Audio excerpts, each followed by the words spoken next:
Aku tuh awal mulai investasi ya, justru pas lagi terjun dulu baru belajar. Kalau aku pas pada saat IHSG anjlok. Iya, itu aku bener-bener IHSG anjlok, aku masuk tuh justru. Aku pertama beli saham, di situ kayak langsung dapat beginner luck gitu.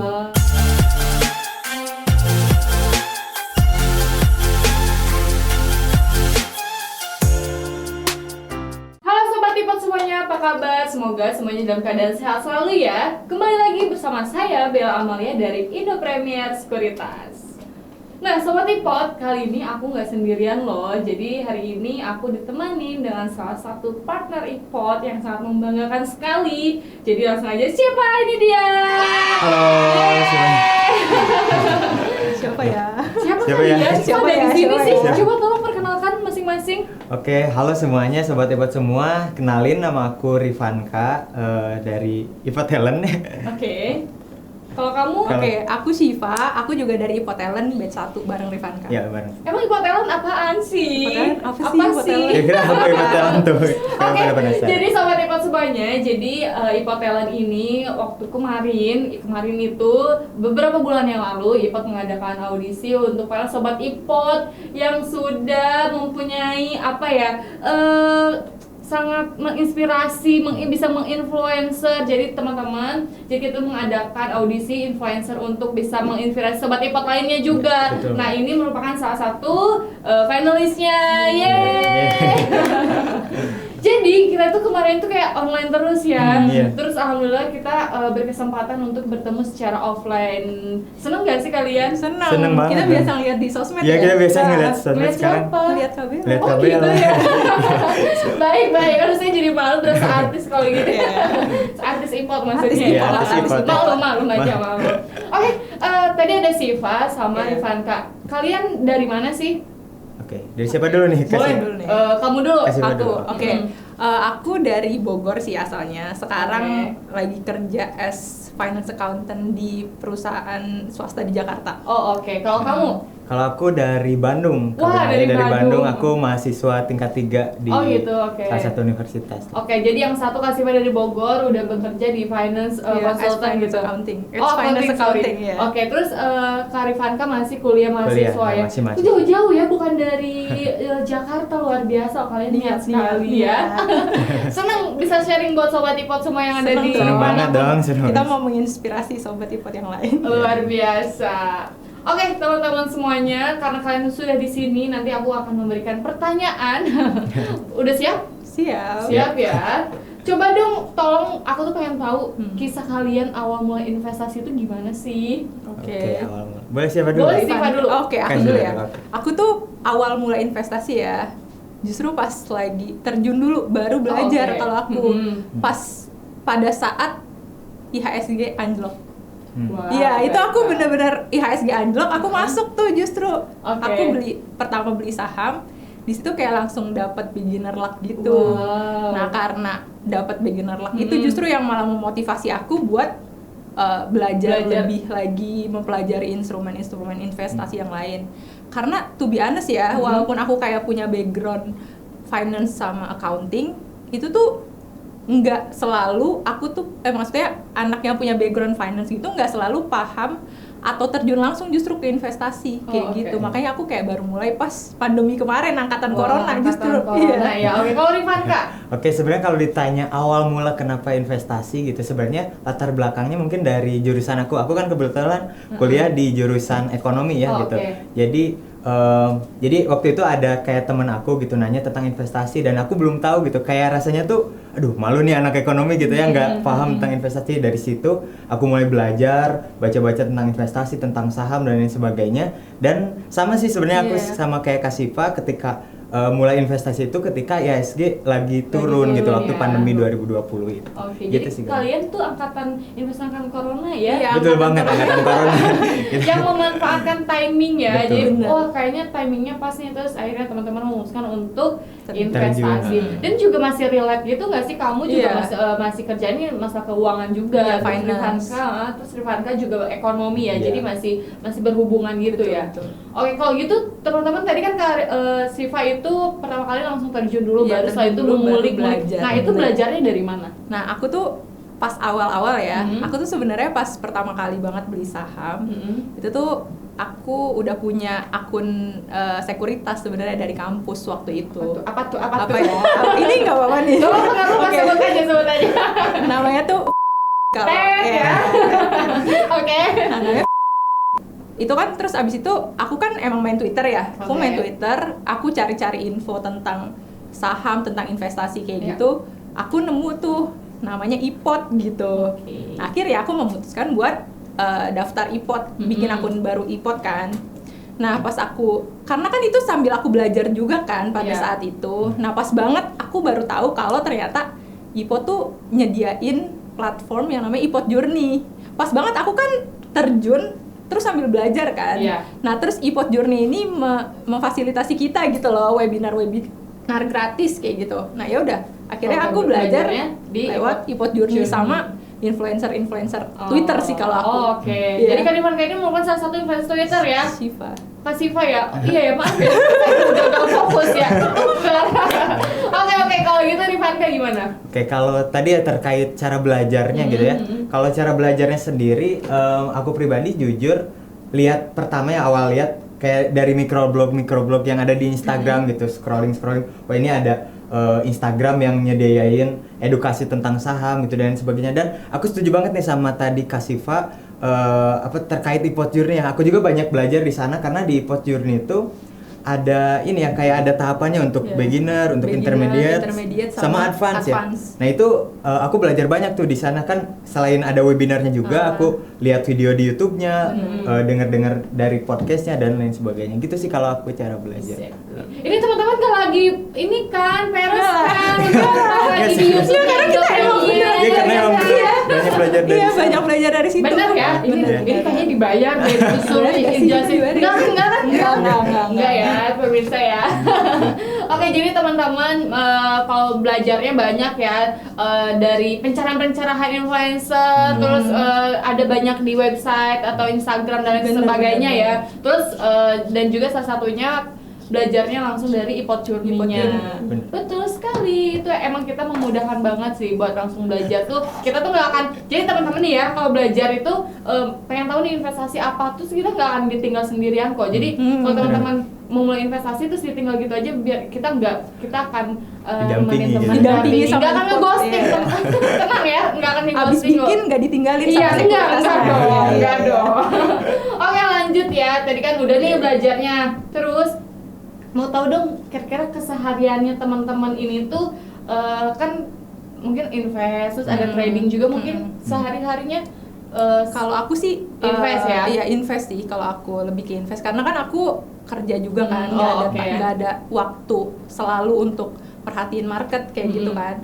Nah seiring aku belajar tentang instrumen-instrumen investasi, walaupun aku pertama kali masuk di saham, aku belajar tuh instrumen investasi yang lain kayak reksadana kayak gitu. Nah akhirnya aku masuk juga tuh di reksadana dan seiring aku belajar juga, aku jadi tahu profil resiko aku itu apa sih gitu kan. Profil resiko aku itu sebenarnya cenderung konservatif tuh moderate. Jadi menurut aku pas aku belajar tentang instrumen investasi lain yaitu reksadana, aku merasa cocok sih di situ. Jadi aku sekarang juga banyak juga sih di reksadana. Wah, luar biasa. Jadi diversifikasi ya. Diversifikasi ya. Oke. Jadi memang sih penting banget kan kita basicnya tuh ilmunya tuh harus tahu dulu gitu kan, biar kita tuh menyesuaikan sama profil risiko kita. Betul banget. Nah kalau Kak Rifanka gimana? Kalau aku sendiri karena pertama terjun itu aku di saham ya gitu. Jadi sebenarnya untuk keseharian aku itu di saham itu ada saham untuk benar-benar investasi jangka panjang yang kayak tiap berapa bulan sekali aku tambah lot. Tapi ada juga yang memang aku biasa untuk pakai trading gitu, kayak misalkan ada rumor-rumor nih misalkan terkait perusahaan gitu. Nah aku beli pas rumor itu muncul, baru jual ketika beritanya udah keluar gitu kan, biasa by rumor on Wah, luar biasa. Ini kayaknya udah expert gak sih? Aku jadi malu gitu kayak, nah kayaknya lebih jago mereka nih. Oke teman-teman, tadi udah ya, terus sharing belajarnya, terus tadi emang penting banget sih kalau misalkan teman-teman tuh cari berita dulu sebelum membeli investasinya tuh apa. Misalkan kalau beli saham A, jangan juga kayak, oh ini kayaknya besok naik terus tanpa analisis, dan jangan FOMO. Penting banget sih. Oke, nah tadi kan teman-teman Kak Siva itu udah reksadana ya, reksadana. Terus kira-kira apa sih ininya analisis kalau mau beli reksadana itu carinya kayak gimana? Aku tuh kebetulan kan iPod aplikasinya udah canggih, ini nggak dibayar ya teman-teman. Karena aku emang pakai iPod gitu. Nah, ya jadi aku kan kalau beli reksadana dari iPod kan, itu tuh udah ada indikator-indikator kan. Aku tuh kalau beli reksadana itu milih dulu reksadanya based on indikator. Nah biasanya kalau misalkan aku nggak mau ribet, aku lihat aja tuh pakai iPod evaluator namanya, teman-teman, ada iPod evaluator. Nah itu gampangnya ya, kalau misalkan mau beli, lihat aja skor. Jadi di iPod evaluator itu ada skor Kak, ada skor. Cari aja yang skornya itu paling kecil gitu. Nah itu supposed to be produknya itu udah bagus gitu, based on indikator-indikatornya gitu. Oh ini sobat iPod banget nggak sih sampai tahu gitu, kayak terima bersih ya. Kita kalau misalnya nggak punya waktu terus pengen analisisnya yang mana, ya udah di iPod evaluator udah ada. Ngebantu banget sih sebenarnya. Kalau Rifanka gimana? Kalau tadi Kak Siva bicara tentang reksadana, kalau aku sendiri lebih di saham kan ya tadi. Nah cara analisisnya kan kalau di saham tuh ada fundamental sama teknikal gitu ya. Nah kalau aku sendiri sebenarnya cenderung pakai dua-duanya, dan ketika tadi akan aku trading juga.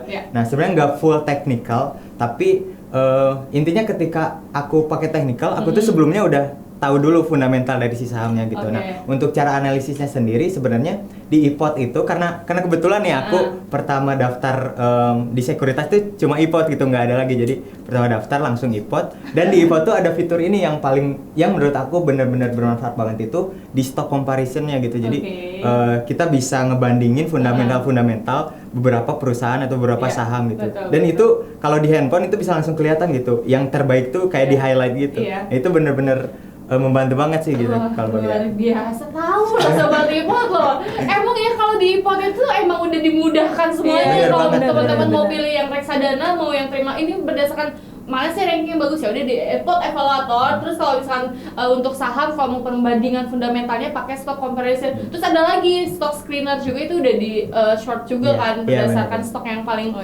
bagusnya kayak gitu. Luar biasa loh. BTW aku mau nanya nih. Tapi nih ya, kan Siva udah kerja, terus Rifanka masih kuliah. Itu ada nggak sih dari masing-masing kalian kesulitannya gitu? Kalau misalnya udah kerja, investasi itu kesulitannya apa? Kalau Rifanka sebagai mahasiswa kesulitannya itu kayak gimana? Dari Siva dulu. Kalau aku kan juga ada nih porto di saham. Tapi kan emang aku nggak trading harian gitu kan. Aku tuh kesulitannya itu kalau misalkan cari-cari timing ketika mau beli gitu sih. Karena kan kalau kerja itu aku full ya 9 to 5 gitu. Jadi ngelihat marketnya itu agak lebih sulit aja. Tapi biasanya aku kalau misalkan kayak nganalisis gitu paling pas pulang kerja gitu ngelihat chart gitu ya bikin trading plan lah ibaratnya gitu. Jadi beli di harga berapa, nanti belinya besoknya, kayak gitu sih paling kalau aku. Ya, berarti agak disulit mungkin di timingnya gitu ya. Untuk di saham sih. Oke. Mungkin nanti boleh kayak kalian kasih masukan ke kita, Kak, kayaknya IPO tuh harusnya gini-gini. Boleh loh, nanti kita tampung ya kan, kita sangat terbuka banget gitu. Terus kalau Rifanka gimana? Kalau kesulitan ya tadi bicara tentang kesulitan, intinya sebagai mahasiswa sih di keuangannya gitu kan, kan kita nggak punya passive income, ya, atau pendapatan yang kayak tetap per bulan dapat berapa gitu, kayak cuman dari jajan orang tua gitu, atau enggak karena aku dapat beasiswa juga, ada dari beasiswa dari sana. Mungkin kesulitannya di sana yang pertama. Terus kedua juga sebenarnya ya kita mahasiswa juga sama kayak kerja gitu, nggak gabut-gabut amat gitu. Jadi Senin sampai Jumat kita kuliah gitu. Dan kalau misalkan tadi nih aku sebagai trader gitu, kayak hambatannya tuh kayak misalkan ada jam kuliah, tapi aku juga harus mantengin market gitu supaya timing atau masuknya pas atau enggak aku mau jualnya supaya pas gitu sih paling sebenarnya. Nah kalau gitu nih dari kalian nih, dari Siva dulu deh, cara mengatasinya gimana? Nah kalau aku yaitu karena aku nggak bisa mantengin market setiap hari gitu kan, atau setiap saat karena kerja itu, jadi aku diversifikasi ke reksadana. Nah, menurut aku reksadana itu juga menurut aku cocok investasi di sana gitu, karena setiap abis gajian bisa langsung DCA tuh dollar cost averaging kawan-kawan. Itu kayak kita tuh beli konsisten gitu, misalkan tiap gajian itu langsung masukin atau kayak subscribe reksadananya gitu tiap bulan. Itu menurut aku membantu banget sih, karena bisa juga mempercepat kita buat mencapai goals investasi kita sendiri. Jadi langsung disisihin ya. Jadi karena reksadana itu kan kita ibaratnya terima bersih kan. Jadi kalau saham kan bedanya kita harus analisis sendiri gitu. Kalau reksadana itu kita terima bersih, ya udah langsung ketika kita udah terima gaji, oke nih gue beli reksadana yang sesuai sama profil risiko, balik lagi dari reksadana pasar uang sampai ke saham, misalkan apa yang cocok ya udah auto debit aja berarti. Iya, benar.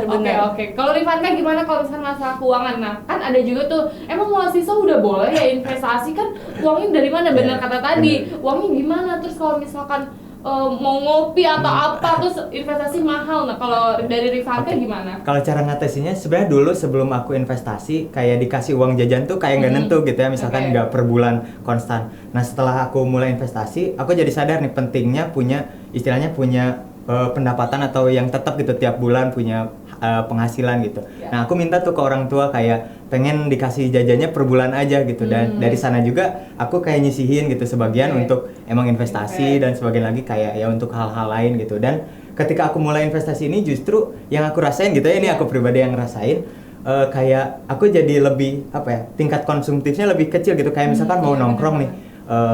Kayaknya kalau sekali nongkrong 150.000 kayaknya mending top up RDN gitu kan ya. Bener sih, itu kayak bisa jadi rem buat kita sendiri gitu, jadi buat ada supaya rem nggak gitu ya. konsumtif gitu. Oke. Wah, luar biasa sih. Ini tuh kayak menyadarkan mahasiswa, oh iya juga ya, benar juga ya. Nah, by the way, wah nggak kerasa loh ini waktunya kita udah panjang lebar ngobrol-ngobrol ya. Terus mau dong tips buat dari sisi Kasifa sama Kak Rifanka, kira-kira tips and triknya gimana sih buat mulai investasi dengan kesusahan yang barusan kita jelasin ini? Oh iya, kalau dari aku buat teman-teman nih yang baru banget terjun investasi, menurut aku nggak apa-apa, mulai pelan-pelan aja dulu. Yang penting sebenarnya bisa kalian langsung terjun aja dulu, ya at least kayak tahu cara beli sama cara jual tuh gimana kayak gitu. Nah, tapi jangan berhenti sampai situ, kalian juga harus belajar lagi gitu. Kenapa? Karena dengan kalian belajar, kalian itu bakal tahu nih apa itu profil resiko kalian, mindset kalian bisa lebih kebentuk. Jadi nanti kalian bisa tahu sendiri investasi apa sih sebenarnya yang paling cocok buat temen-temen kayak gitu. Gitu sih kalau dari aku. Oke, kalau dari Rifanka? Sebenarnya setuju ya tadi sama pendapatnya Kasifa terkait ya mulai aja dulu, nanti sedikit-sedikit bisa langsung learning by doing gitu ya istilahnya. Tapi mungkin aku sedikit nambahin, mulai sedini mungkin, karena salah satu hal yang paling penting dalam investasi itu waktu gitu, karena waktu itu nggak bisa kita beli pakai mau sebanyak uang apapun, kita nggak bisa beli waktu. Jadi mulailah investasi sedini mungkin, karena waktu itu benar-benar berharga banget gitu untuk investasi kayak gitu. Oke, wah luar biasa. Benar-benar ya menyadarkan kita semua untuk main investasi, udah nggak ada alasan lagi ya untuk menunda-nunda. Ini langsung dari statement kalian merupakan closing statement loh teman-teman. Karena aku tuh jadi kayak pengen banyak ngobrolnya, tapi karena keterbatasan waktu ya.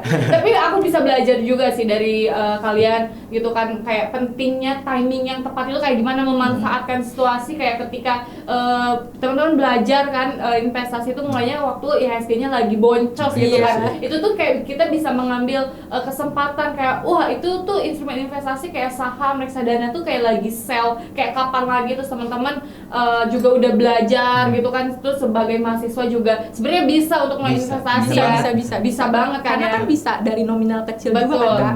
Iya betul banget. Jadi kayak kita tuh jangan menunda-nunda, yang terpenting memanfaatkan situasi dan yang penting niat mulai gitu. Dan jangan lupa juga ketahui juga profil risiko dan tujuannya itu apa. Oke, yeay, luar biasa. Kita udah udah sampai di penghujung acara teman-teman. Makasih banyak ya udah sharing. Sama-sama Kak. Iya, semoga bermanfaat buat sobat Semoga IPOT semuanya. Jadi nggak ada alasan lagi, yuk investasi sekarang semuanya bisa kok. Karena kan kalau di IPOT itu misinya adalah semua bisa. Semua bisa investasi. Oke teman-teman semuanya, saya Bella Amalia. Saya Syifa. Saya Rifan, Kak. Oke, pamit undur diri. Sampai bertemu lagi di video selanjutnya. Bye.